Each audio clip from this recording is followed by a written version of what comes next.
Hi students, welcome to Telangana TSAT online classes. నేను G Giridhar, geography senior faculty. So నేను ఇక్కడ తెలంగాణ జాగ్రఫీకి సంబంధించినటువంటి అంశాలను లీడ్ చేస్తున్నాం. ఇందులో మనకు ఇప్పటి వరకు జరిగిన తెలంగాణ అంశాలకు సంబంధించిన వాటిలో అతి ప్రధానమైన మరొక అంశం ఏంటంటే తెలంగాణ రాష్ట్ర జనాభా. సో తెలంగాణ జనాభా మీన్స్ తెలంగాణ పాపులేషన్ అనేది మనకు ఈ అంశం మీద చాలా వరకు మనకు ప్రధానంగా 2011 సంబంధించినటువంటి జనాభా గణనకు సంబంధించిన అంశాలనే ఇప్పటి వరకు ఎగ్జామ్లో ఇవ్వడం జరుగుతుంది. అంటే జనాభా అంశాల్లో ఖచ్చితంగా టీఎస్పీసీ నుంచి తెలంగాణ జాగ్రఫీకి సంబంధించి ఖచ్చితంగా క్వశ్చన్ అనేది రావడం జరుగుతుంది. అయితే ఏదైతే క్వశ్చన్స్ ఇప్పటి వరకు తెలంగాణ రాష్ట్ర జనాభాలో ఇచ్చారో ఆ జనాభాకు ఇప్పటి వరకు వచ్చిన క్వశ్చన్లన్నీ కూడా ఈ కాన్సెప్ట్లో ఇంక్లూడ్ చేస్తూ ఖచ్చితంగా రావడానికి అవకాశం ఉన్న వాటిని ఇందులో మనం ఇక్కడ వివరంగా తెలుసుకునే ప్రయత్నం చేద్దాం. Okay, right. తెలంగాణ పాపులేషన్ సంబంధించి మనం ఒకటో అంశాన్ని ఇక్కడ చూద్దాం. చూడండి, ఇక్కడ జనాభా అనగానేమి? జనాభా అంటే ఒక నిర్దిష్ట ప్రదేశంలో స్పెసిఫిక్ ప్లేస్లో ఒక నిర్దిష్ట ప్రదేశంలో నివసిస్తున్న మొత్తం ప్రజల సంఖ్యను జనాభా అంటారు.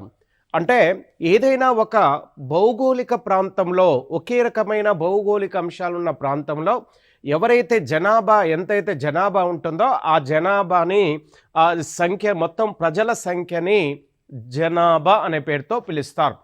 రైట్. ఇక చూడండి, ఇక్కడ భారతదేశంలో మొట్టమొదటిసారిగా 1872లో భారతదేశంలో లార్డ్ మేయో వైస్రాయ్గా ఉన్న సందర్భంగా జనాభా లెక్కల్ని సేకరించారు. ప్రపంచంలో 1841 సంవత్సరంలో మొట్టమొదటిసారిగా మనకు ఈ జనాభా లెక్కల సేకరణ అనేది ఇంగ్లాండ్ దేశము, అటు తర్వాత న్యూజిలాండ్లో కూడా మనకి జనాభా లెక్కలు మొట్టమొదటిసారిగా సేకరించడం జరిగింది. మనకు మొట్టమొదటిసారిగా ఇంగ్లాండ్లో జనాభా లెక్కల సేకరణ జరిగింది. న్యూజిలాండ్లో 1851లో జనాభా లెక్కల సేకరణ జరిగింది. అయితే భారతదేశంలో 1872లో అశాస్త్రీయంగా మొట్టమొదటిసారిగా జనాభా లెక్కల్ని లార్డ్ మేయో వైస్రాయ్ ఉన్న సందర్భంలో లెక్కల సేకరణ అనేది జరిగింది. అయితే ఆ 72లో జరిగిన జనాభా లెక్కలు అశాస్త్రీయంగా జరగడం వలన 1881లో శాస్త్రీయంగా ఆధునిక జనాభా లెక్కల్ని లార్డ్ రిప్పన్ వైస్రాయ్గా ఉన్న సందర్భంలో మొట్టమొదటిసారిగా ఆధునిక జనాభా లెక్కల సేకరణ జరిగింది. అంటే శాస్త్రీయంగా జరిగింది. రైట్. జనాభా గూర్చి అధ్యయనం చేసే శాస్త్రాన్ని డెమోగ్రఫీ అనే పేరుతో పిలుస్తారు. జనాభా శాస్త్రము అంటారు. అంటే జనాభా ఎక్కడెక్కడ ఉంటుందో ఆ జనాభా లెక్కల సేకరణ చేసేవారిని, దీని ఆధారంగా జనాభా లెక్కలని తీసుకొచ్చారు. ఈ అన్ని ప్రాంతాలు, దేశంలో వివిధ ప్రాంతాల్లో ఉన్న జనాభా జాతులను, వాటికి సంబంధించినటువంటి వివిధ అంశాలను ఆధారంగా చేసుకొని జనాభా లెక్కల సేకరణ చేసే అధ్యయనాన్ని జనాభా శాస్త్రం అంటారు. ఇంగ్లీష్లో డెమోగ్రఫీ అనే పేరుతో పిలుస్తారు. జూలై 11న ప్రపంచ జనాభా దినంగా ప్రకటించారు. రైట్. ఇక చూడండి, ఇక్కడ 1999 అక్టోబర్ 12న 6 బిలియన్ల అంటే 600 కోట్ల జనాభాకు ఆ రోజున చేరుకుంది. కాబట్టి దాన్ని ఈ రోజుని 6 బిలియన్ల దినంగా ప్రకటించారు. రైట్. 2011 జనాభా లెక్కల నినాదము అంటే మనకు 2011లో ఏదైతే జనాభా లెక్కల సేకరణ జరిగిందో ఆ సేకరణ ప్రస్తుతానికి భారతదేశంలో జరిగిన ఈ సేకరణ 15వ జనాభా లెక్కల సేకరణగా తీసుకోవడం జరుగుతుంది. ఈ జనాభా లెక్కలు 2011 అంటే 15వ జనాభా లెక్కలని యొక్క నినాదము, slogan our census our future అనే నినాదంతో జనాభా లెక్కలను సేకరించడం జరిగింది. ఇది స్వతంత్రం వచ్చిన తర్వాత 7వ జనాభా లెక్కలుగా పిలుస్తారు. అంటే మనకు ఇప్పటి వరకు 2011 జనాభా లెక్కలు 15వ జనాభా లెక్కలు అవుతే, అందులో మనకు 1951 నుండి అంటే స్వతంత్రం వచ్చిన తర్వాత భారతదేశంలో జనాభా లెక్కల్ని 1951 నుంచి 2011 మధ్య 7 సార్లు జనాభా లెక్కల్ని సేకరించడం జరిగింది. 2011 జనాభా లెక్కల ప్రకారము మొత్తం తెలంగాణ జనాభా సంఖ్య ఎంత ఉందంటే 3,50,03,674 మంది తెలంగాణలో మొత్తం తెలంగాణ రాష్ట్ర జనాభాగా సేకరించారు. ఇందులో పురుషుల సంఖ్య 176.12 లక్షలు పురుషులు ఉండగా స్త్రీలు 173.92 లక్షలు ఉన్నాయి. అంటే పురుషులతో పోల్చుకుంటే స్త్రీల సంఖ్య మనకు దాదాపుగా ఒక 2 లక్షల చిల్లర తక్కువగా ఉన్నారు. దేశ జనాభాలో తెలంగాణ జనాభా శాతము మొత్తం ఇండియాలో 100% జనాభా ఉంటే అందులో తెలంగాణ జనాభా ఎంత శాతాన్ని ఆక్రమించిందంటే 2.89% ఉంది. ఇది దేశ జనాభాలో తెలంగాణ రాష్ట్ర జనాభాలో ఎన్నో స్థానాన్ని ఆక్రమించిందంటే 12వ స్థానాన్ని ఆక్రమించింది. అత్యధిక జనాభా కలిగిన రాష్ట్రంగా మనకు ఉత్తరప్రదేశ్ ఉంటే ఆ వరుస క్రమంలో తెలంగాణ రాష్ట్రం అధిక జనాభాలో 12వ స్థానాన్ని ఆక్రమించింది. మొత్తం దేశ జనాభా 2011లో సేకరించిన 15వ గణన స్వతంత్రం వచ్చిన తర్వాత 7వ గణనలో ఎంత జనాభాని ఈ గణాంకాలు 15వ గణాంకాల ద్వారా ఎంత జనాభా ఉన్నట్టుగా దేశ జనాభా ఎంత ఉందని సూచించారంటే 125,569,573 మంది భారతదేశ జనాభాగా సేకరించారు. రైట్. ఈ హైదరాబాద్ నగర జనాభా న్యూయార్క్ మరియు లండన్ పట్టణాల జనాభాకు సమానము. రైట్. ఇక చూడండి, ఇక్కడ హైదరాబాద్ జనాభా 77 లక్షలు. అంటే 2011 గణాంకాల ప్రకారము హైదరాబాద్ జనాభా మొత్తం 77 లక్షలు. అంటే ప్రస్తుతం ఇది కోటికి దగ్గరలో వచ్చింది. 2011 చూస్తున్నాం కాబట్టి 77 లక్షలుగా ఉన్న హైదరాబాద్ జనాభా, ఈ జనాభా ఏ పట్టణాల జనాభాకు సమానం అంటే న్యూయార్క్ మరియు లండన్ పట్టణాల జనాభాతో సమానంగా ఉంది. రైట్. ఇక చూడండి, ఇక్కడ రాష్ట్రం మొత్తం జనాభాలో వికలాంగుల సంఖ్య మొత్తం రాష్ట్రంలో 100% జనాభా ఉంటే ఇందులో 3% వికలాంగులు ఉన్నారు. రైట్. రాష్ట్రంలో తెలుగు మాట్లాడే భాష 76%గా ఉన్నారు. అంటే తెలంగాణ రాష్ట్రీయ భాష తెలుగు. అది తెలుగు మాట్లాడేవారు తెలంగాణలో 76% ఉన్నారు. ఉర్దూ మాట్లాడేవారు 12%గా ఉన్నారు. ఇతర భాషలు అంటే వివిధ రాష్ట్రాల నుంచి వివిధ దేశాల నుంచి తెలంగాణలో స్థిరపడ్డ వారి మొత్తం 12% మంది మనకు ఇతర భాషలను మాట్లాడుతున్నారు. తెలంగాణ రాష్ట్ర అధికార భాష తెలుగు మనకు నిజాం వారి కాలంలో ఉర్దూ అధికార భాషగా ఉండేది. తర్వాత స్వతంత్రం వచ్చిన తర్వాత తెలుగుని రాష్ట్ర భాషగా దీన్ని తీసుకొచ్చారు. మొత్తం గ్రామీణ జనాభా చూడండి, ఇక్కడ మొత్తం దేశంలో 3.5 కోట్ల జనాభాలో గ్రామీణ జనాభా ఎంత శాతం ఉందంటే 2,13,95,009 మంది గ్రామాలలో నివసిస్తున్నారు. ఈ మొత్తం గ్రామీణ జనాభా 100%లో 61.1% ఆక్రమించింది. రైట్. గ్రామీణ జనాభా అధికంగా గల జిల్లా తీసుకుంటే నల్గొండ, నిజామాబాద్, ఖమ్మం. గ్రామీణ జనాభా అంటే వివిధ గ్రామాల్లో నివసిస్తున్నటువంటి మొత్తం జనాభాలో అత్యధికంగా ఏ జిల్లాలో ఉన్నారంటే నల్గొండ, నిజామాబాద్, ఖమ్మం జిల్లాలో నివసిస్తున్నారు. అయితే గ్రామీణ జనాభా తక్కువ గల జిల్లాలు తీసుకుంటే మేడ్చల్, ములుగు, జయశంకర్ ఈ 3 జిల్లాలో అల్పంగా ఉంది. అత్యల్పంగా గ్రామీణ జనాభా మేడ్చల్లో ఉంది. అత్యధికంగా గ్రామీణ జనాభా నల్గొండలో ఉంది. రైట్. గ్రామీణ జనాభా శాతంలో అధికంగా, శాతం పరంగా తీసుకుంటే ములుగు జిల్లాలో గ్రామీణ జనాభా శాతంలో అధికంగా ఉంది. రెండవది నారాయణపేట్, మూడవది మెదక్. ఈ 3 జిల్లాలో గ్రామీణ జనాభా శాతంలో ఎక్కువగా ఉన్న జిల్లాలు, అధికంగా ఉన్న జిల్లాలు మనకు ములుగు, నారాయణపేట, మెదక్. రైట్. తక్కువగా ఉన్న జిల్లాలు గ్రామీణ జనాభా ఓ విధంగా చెప్పాలంటే ఏమాత్రం లేని జిల్లా హైదరాబాద్, మేడ్చల్, రంగారెడ్డి.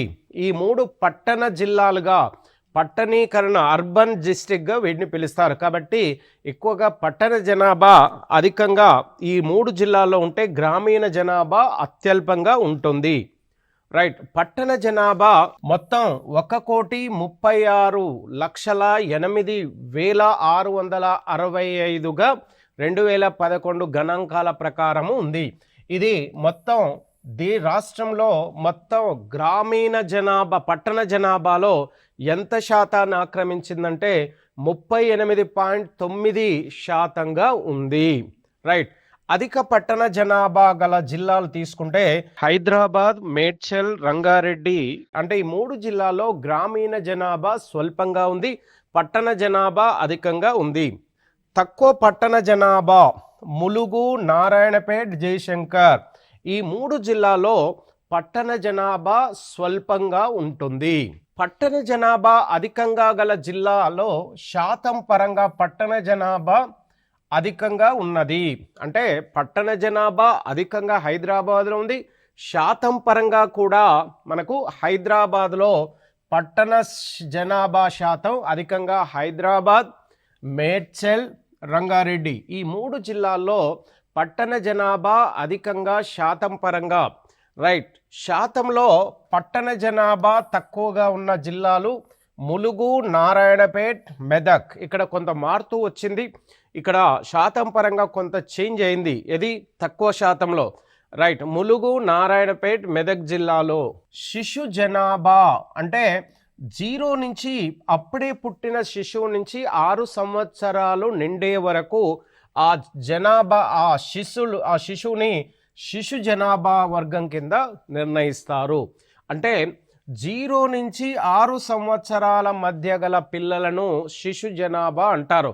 అంటే ఇడు పాప కానీ బాబు కానీ అందరినీ కలిపి శిశు జనాభాగానే చూడడం జరుగుతుంది. రైట్. మొత్తం 2011 గణాంకాల ప్రకారము మొత్తం శిశు జనాభా తెలంగాణ రాష్ట్రంలో 38,99,166 మంది శిశు జనాభా తెలంగాణ రాష్ట్రంలో ఉంది. ఇది మొత్తం తెలంగాణ రాష్ట్ర జనాభా శాతంలో ఇది ఎంత శాతాన్ని ఆక్రమించిందంటే 11.1% ఆక్రమించింది. రైట్. ఇది ఈ జనాభా అంటే శిశు జనాభా అధికంగా ఉన్న జిల్లాలు హైదరాబాద్, రంగారెడ్డి జిల్లాలు అధికంగా శిశు జనాభా ఉంది. మరి అల్పంగా ఎక్కడెక్కడ ఉందంటే ములుగు, జయశంకర్ జిల్లాలో శిశు జనాభా అల్పంగా ఉంది, తక్కువగా ఉంది. షెడ్యూల్డ్ కులాలు, ఎస్సీ జనాభా, షెడ్యూల్డ్ క్యాస్ట్ జనాభా. రైట్. ఈ జనాభా తెలంగాణ రాష్ట్రంలో 54,08,800 మంది షెడ్యూల్డ్ క్యాస్ట్ వర్గానికి చెందిన వారు ఉన్నారు. దీన్ని శాతంలో తీసుకుంటే 15.5%గా ఉంది. మొత్తం రాష్ట్ర జనాభా 100%లో ఎస్సీ జనాభా ఎంత శాతం ఆక్రమించిందంటే 15.5%గా ఉంది. రైట్. ఈ జనాభా అధికంగా అంటే ఎస్సీ జనాభా అత్యధికంగా తెలంగాణలో ఏ జిల్లాలో అధికంగా ఉందంటే రంగారెడ్డిలో ఎస్సీ జనాభా, రెండోది నల్గొండలో ఎస్సీ జనాభా అధికంగా ఉంది. రైట్. ఎస్సీ జనాభా అల్పంగా ఉన్న జిల్లాలు తీసుకుంటే ములుగు, కొమరంభీం ఈ 2 జిల్లాల్లో ఎస్సీ జనాభా అత్యల్పంగా ఉన్న జిల్లాలుగా పిలుస్తారు. శాతం పరంగా అత్యధికంగా మంచిర్యాల, జయశంకర్లో రైట్. షెడ్యూల్డ్ తెగల జనాభా, షెడ్యూల్డ్ ట్రైబర్స్ అంటారు. వీటినే గిరిజన జనాభా కూడా పిలుస్తూ ఉంటారు. వీరు వివిధ రిమోట్ ఏరియాలో అంటే వివిధ పట్టణ ప్రాంతాలకు మనకు దూరంగా ఎత్తైన ప్రాంతాల్లో, అటవీ ప్రాంతాల్లో నివసించే వారినే షెడ్యూల్డ్ జనాభా అనే పేరుతో పిలుస్తున్నారు. మొత్తం తెలంగాణ రాష్ట్రంలో మొత్తం ఎస్సీ ఎస్టీ జనాభా 31,77,940 మంది ఎస్టీ జనాభా ఉంది. అందులో ఈ మొత్తం జనాభా రాష్ట్ర జనాభాలో ఎంత శాతాన్ని ఆక్రమించిందంటే 9.1% ఇది ఆక్రమించింది. ఈ షెడ్యూల్డ్ తెగల వారు ఎక్కువగా నివసిస్తున్నటువంటి ప్రాంతము రిమోట్ ఏరియాలో, అంటే తెలంగాణలో రిమోట్ ఏరియాలోని భాగంగా ఉన్న జిల్లాలు భద్రాద్రి, మహబూబాబాద్ జిల్లాలో ఎక్కువగా ఉన్నారు. రైట్. తక్కువగా షెడ్యూల్డ్ క్యాస్ట్ వారు అతి తక్కువగా ఉన్న జిల్లాలు తీసుకుంటే గద్వాల్ మొదటి స్థానం, రెండో స్థానం కరీంనగర్ జిల్లాలో మనకు తక్కువగా ఉంటుంది. జనాభా శాతం, పాపులేషన్ డెన్సిటీ అంటారు. అంటే ఒక చదరపు కిలోమీటర్, తెలంగాణ రాష్ట్రంలో ఒక చదరపు కిలోమీటర్లో నివసించే జనాభాను ఆ ప్రాంత జనసాంద్రత అంటారు. అంటే తెలంగాణ రాష్ట్రంలోని మొత్తం జనాభా ఒక చదరపు కిలోమీటర్ ప్రాంతంలో నివసించే సరాసరి జనాభాకు సమానంగా ఉంటే దాన్ని జనసాంద్రత అంటారు. తెలంగాణ రాష్ట్ర జనసాంద్రత. రైట్గా చూడండి, ఇక్కడ తెలంగాణ రాష్ట్ర సగటు జనసాంద్రత ఒక చదరపు కిలోమీటర్కు 312 మంది తెలంగాణ రాష్ట్రంలో నివసిస్తున్నారు. అధిక జనసాంద్రత కలిగిన జిల్లాలు అంటే హైదరాబాద్, మేడ్చల్, హన్మకొండ. ఈ 3 అతిపెద్ద పట్టణ ప్రాంతాలు కావడం వలన ఈ 3 జిల్లాలు విస్తీర్ణ పరంగా తక్కువగా ఉండడం, అధిక జనాభా అర్బన్ పట్టణీకరణ అధికంగా ఉండడం వల్ల తక్కువ విస్తీర్ణంలో ఎక్కువ మంది నివసిస్తున్నారు. కాబట్టి ఇది జనసాంద్రతలో మొదటి 3 స్థానాల్ని ఆక్రమించాయి. అల్ప జనసాంద్రత కలిగిన జిల్లాలు ములుగు, కొమరంభీం, నాగర్ కర్నూల్. ఈ 3 జిల్లాల్లో విస్తీర్ణ పరంగా పెద్దగా ఉండడం, జనాభా అల్పంగా ఉంటుంది. ఎక్కువ రిమోట్ ఏరియా అంటే గ్రామీణ జనాభా, గ్రామీణ ప్రాంతాలు అధికంగా ఉంటాయి. అయితే ఇక్కడ విస్తీర్ణం అధికంగా ఉండడం వలన మనకి జనసాంద్రతలో వ్యత్యాసాలు అనేవి ప్రధానంగా కనబడుతూ ఉంటాయి. జనాభా వృద్ధి రేటు, పాపులేషన్ గ్రోత్ రేట్ అనే పేరుతో పిలుస్తూ ఉంటారు. అంటే మనకు జనరల్గా తీసుకుంటే జనాభా గ్రోత్ రేట్ని మ్యాక్స్ అనే జనాభా శాస్త్రవేత్త భారతదేశ జనాభాని 4 భాగాలుగా విభజించారు. 1వ దశ అంటే పూర్వకాలంలో, అంటే ఏమాత్రం నాగరికత లేని కాలంలో మొదటి దశ ఫస్ట్ ఫేజ్ అంటారు. మొదటి దశలో మనకు జనాభా వృద్ధి రేటు అధికంగా ఉండి మరణాల రేటు కూడా అధికంగా ఉండేది. అలాంటి సమయంలో జనాభా వృద్ధి రేట్ అనేది స్థిరంగా ఉంటుంది. 2వ దశలో సెకండ్ ఫేజ్లో మనకు ప్రధానంగా ఇంతో అంత నాగరికత పెరిగింది, వైద్య సౌకర్యాలు అందుబాటులోకి రావడం వలన మనకు ప్రధానంగా 2వ దశలో మనకు జనాభా వృద్ధి అదే విధంగా ఉంది. అంటే సంతానోత్పత్తి అధికంగా ఉంది, నాగరికత పెరగడం వలన మరణాల రేటు తగ్గింది. కాబట్టి 2వ దశలో జనాభా వృద్ధి రేటు అధికంగా ఉంది.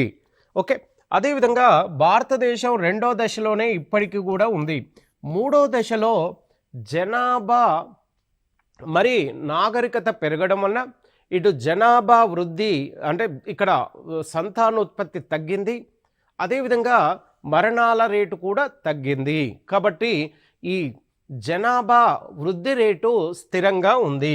అదేవిధంగా 4వ దశలో ఇటు జనాభా చాలా వరకు సంతానోత్పత్తి బాగా పడిపోయింది, మరణాల రేటు కూడా బాగా పడిపోయింది. దాని ఫలితంగా మనకు పశ్చిమ దేశాల్లో అత్యధికంగా, మనకు కొన్ని రాష్ట్రాల్లో కూడా భారతదేశంలో కొన్ని రాష్ట్రాల్లో కూడా జనాభా మైనస్లోకి పడిపోయింది, వృద్ధి రేటు మైనస్లోకి పడిపోయింది.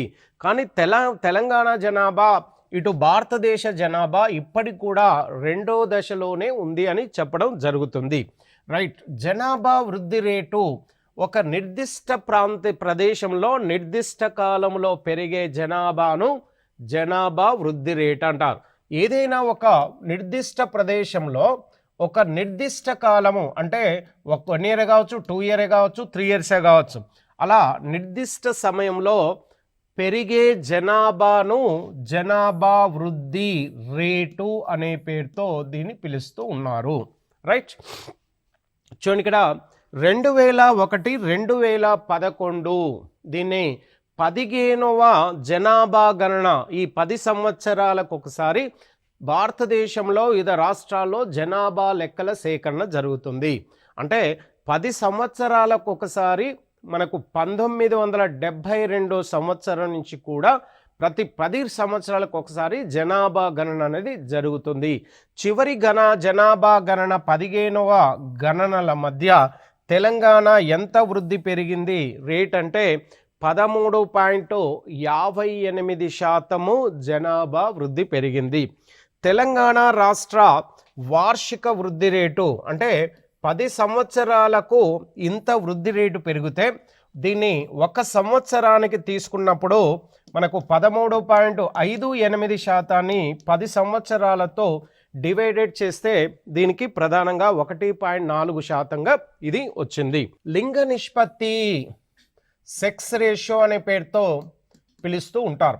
అనగా 1,000 మంది పురుషులకు గల స్త్రీల సంఖ్యను తెలిపేదే లింగ నిష్పత్తి. ప్రతి 1000 మందికి ఎంతమంది స్త్రీలు ఉన్నారు అనే అంశాన్ని ఇక్కడ దీన్ని లింగ నిష్పత్తి అంటారు. అధిక లింగ నిష్పత్తి గల జిల్లాలు నిర్మల్, నిజామాబాద్, జగిత్యాల. ఈ 3 జిల్లాల్లో మనకు ప్రధానంగా స్త్రీల లింగ నిష్పత్తి అధికంగా ఉంది. అంటే 1,000 మంది పురుషులకు ఎంతమంది స్త్రీలు ఉంటారనేది దీన్ని బట్టి. అల్పంగా లింగ నిష్పత్తి రంగారెడ్డి, హైదరాబాద్, మేడ్చల్ ఈ 3 పట్టణ ప్రాంతాల్లో అధికంగా మనకు లింగ నిష్పత్తి అల్పంగా ఉంది. రైట్. అక్షరాస్యత, లిటరసీ రేట్. అక్షరాస్యత అనగా 7 సంవత్సరాల పైబడిన వారిని మాత్రమే ఈ అక్షరాస్యతలో లెక్కల్లోకి తీసుకుంటారు. అంటే 7 సంవత్సరాలు దాటిన 7 సంవత్సరాలు దాటిన వారిని మనకు అక్షరాస్యత కిందకి తీసుకుంటారు. ఒక వ్యక్తి అక్షరాస్యుడు అని చెప్పేందుకు ప్రామాణికము అతనికి రాయడం, చదవడం, రాసింది అర్థం చేసుకోవడం. ఉట్టిన రాయడం కాదు, దాన్ని రాయాలే, చదవాలే, మరియు అర్థం చేసుకున్న వ్యక్తిని అక్షరాస్యులుగా పిలుస్తారు. అక్షరాస్యతలో తెలంగాణ రాష్ట్ర స్థానము మొత్తం 31వ స్థానాన్ని 28+8 మొత్తం 36 కేంద్రపాలిత రాష్ట్రాలు, కేంద్రపాలిత ప్రాంతాలు 36లో తెలంగాణ రాష్ట్ర స్థానం 31వ స్థానంలో ఉంది. తెలంగాణ రాష్ట్ర అక్షరాస్యత శాతం మొత్తం 100% జనాభాలో 66.54% అక్షరాస్యులు ఉన్నారు. ఇందులో పురుషుల అక్షరాస్యత 75.04%గా ఉంది. అదేవిధంగా స్త్రీ అక్షరాస్యత 57.99%గా ఉంది. అంటే పురుషులు, స్త్రీల మధ్య అక్షరాస్యత వ్యత్యాసము చాలా అధికంగా ఉంది. అత్యధిక అక్షరాస్యత గల జిల్లాలు తీసుకుంటే హైదరాబాద్, మేడ్చల్, రంగారెడ్డి ఇవి పట్టణ ప్రాంతాలు కావడం వలన దాదాపుగా అందరూ మనకు చదవడానికి అంటే లిటరసీ రేటు సాధారణంగా ఎక్కువగా ఉంటుంది. అల్పర అక్షరాస్యత ములుగు, జయశంకర్, నారాయణపేట్ ఇవి గిరిజన ప్రాంతాలు కావడం వల్ల ఇక్కడ అల్పంగా ఉంటుంది. అక్షరాస్యత శాతం హైదరాబాద్, మేడ్చల్, హన్మకొండ ఇది శాతంలో తీసుకున్న హైదరాబాద్, మేడ్చల్. ఓకే. రైట్. హన్మకొండలో శాతం, హైదరాబాద్, మేడ్చల్, హన్మకొండలో అధికంగా ఉంది. ఈ అక్షరాస్యత శాతం అల్పంగా ఉన్న జిల్లాలు తీసుకుంటే గద్వాల్, నారాయణపేట్, నాగర్ కర్నూలు జిల్లాలో అక్షరాస్యత శాతం అల్పము. శిశు మరణాల rate, death rate of the child, అనగా ప్రతి 1000 మంది జీవించి ఉన్న పిల్లలకు చనిపోయే పిల్లల సంఖ్యను తెలిపేదే శిశు మరణాల రేటు. తెలంగాణ రాష్ట్ర సగటు శిశు మరణాల రేటు 23.4గా ఉంది. అదేవిధంగా దీని ఉద్దేశం ఏంటంటే, శిశు మరణాల రేటుకు సంబంధించినటువంటి సూచిక. దీని ఉద్దేశం ఏంటంటే శిశు మరణాల రేటుని తగ్గించేందుకు వినియోగించే శిశు మరణాల రేటు సూచిక అనే పేరుతో దీన్ని పిలుస్తారు. ప్రసూతి మరణాల రేటు అనగా ప్రతి 1,00,000 మంది జననాలకు మరణించే తల్లుల సంఖ్యని ప్రసూతి మరణాలు అనే పేరుతో పిలుస్తారు. తెలంగాణ రాష్ట్ర సగటు ప్రసూతి మరణాల రేటు 63గా ఉంది. సంతానోత్పత్తి రేటు, ఓకే రైట్. తెలంగాణ రాష్ట్ర సగటు సంతానోత్పత్తి 1.6గా ఉంది. అదేవిధంగా జనన రేటు, తెలంగాణ రాష్ట్ర సగటు జనన రేటు 16.7%గా దీన్ని తీసుకోవడం జరిగింది. ఇది పూర్తి స్థాయిలో తెలంగాణ రాష్ట్రానికి సంబంధించిన జనాభా. అంటే తెలంగాణ రాష్ట్ర జనాభా అనేది ఏ విధంగా పెరుగుతూ వచ్చింది, ఆ పెరిగే క్రమంలో వివిధ అంశాలను తీసుకోవడం జరిగింది. అక్షరాస్యత అనుకోండి, జనాభా వృద్ధి రేట్ అనుకోండి, మరియు లింగ నిష్పత్తి, మరియు లిటరసీ రేట్, ప్రసూతి మరణాలు, శిశు మరణాల రేటు. అదేవిధంగా తెలంగాణ రాష్ట్ర జనాభా ప్రస్తుతం ఎన్నో జనాభా గణన అంశాలను తీసుకోవడం జరిగింది. ప్రపంచంలో మొట్టమొదటిసారిగా జనాభా లెక్కలు ఎక్కడ జరిగాయి, అదేవిధంగా తెలంగాణలో జనాభా లెక్కల ఎప్పుడు జరిగింది, ఏ సంవత్సరంలో మొదలైంది, ఇప్పుడు ప్రస్తుతం జనాభా లెక్కల్లో ప్రస్తుతం అందుబాటులో ఉన్న జనాభా గణన ఎన్నోది, ఈ అంశాలకు చివరి జనాభా గణన లెక్కల్ని తెలంగాణ రాష్ట్రంలో ప్రస్తుతం అన్ని రకాల ఎగ్జామ్లో కూడా తెలంగాణలో ఇవ్వడం జరుగుతుంది.